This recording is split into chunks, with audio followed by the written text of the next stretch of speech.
Apabila saya teringat doa Jibril yang diaminkan oleh Nabi Muhammad sallallahu alaihi wasallam, paling saya takut. Apa doa dia?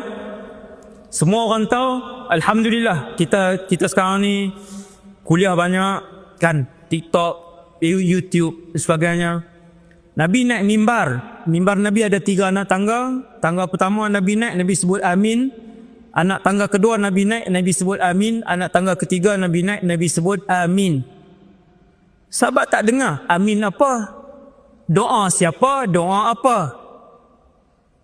Bila Nabi habis khutbah, Nabi turun, sahabat tanya, ya Rasulullah, doa apa, doa siapa?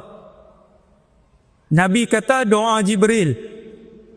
Tadi Jibril datang, kamu tak tengok, kata Nabi. Jibril berdoa dengan 3 doa.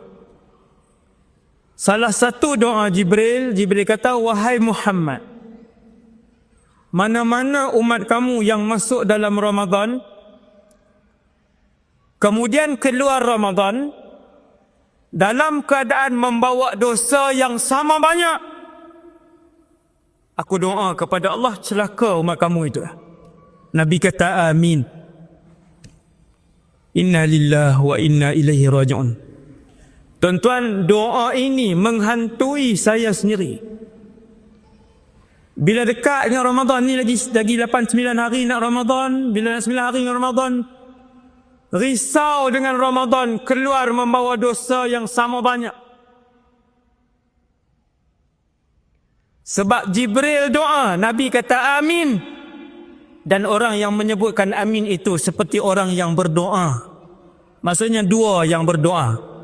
Ketua malaikat, ketua para rasul dan Nabi. Tentu sekali, pasti doa itu tidak ditolak oleh Allah Subhanahu wa ta'ala. Maka jagalah tuan-tuan.